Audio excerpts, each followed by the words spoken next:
Welcome. In this video, I'll show you how to use OBD2 scanner, how to read fault codes or DTC, that is diagnostic trouble codes, also how to read raw data of sensors and actuators, and I'll also show you a practical demonstration by putting this OBD2 scanner in the car and simulating a fault code. Before the introduction of OBD2, we had OBD1. This was present in the earlier cars before the year of 2000 in India, but OBD2 started around 1994 and was rolled out in 1996 in US markets. But if you take the current scenario, in India, all the new cars and motorcycles sold are OBD2. If we take the case of car, the OBD2 port is a standard one, that is 16-pin port, the one you are seeing here. When it comes to motorcycles or mopeds, it's a different case. The OBD port is not standardized. That's why every manufacturer has their own port.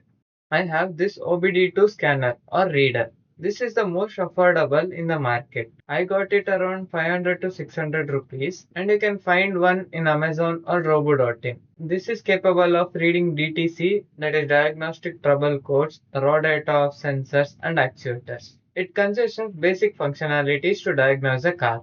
Now this question comes to our mind. Why do we need to use OBD2 scanner, right? Since we know automotive electronics consists of different things.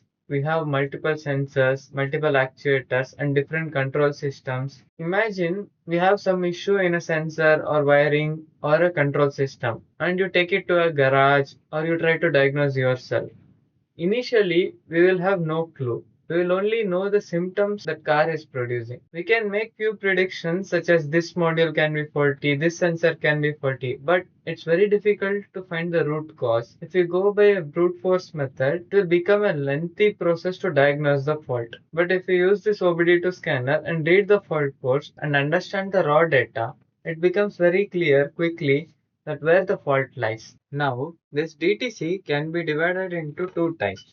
First one is temporary codes or gray codes and second one is permanent code. Also, DTC can be categorized into four types, that is P, B, C and U. That is, P stands for powertrain code. So basically all the fault codes related to engine and transmission comes under P code.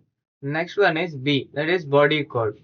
This usually consists of functionalities controlled by BCM, that is body control module. It consists of fault codes related to immobilizer, power windows and lighting system.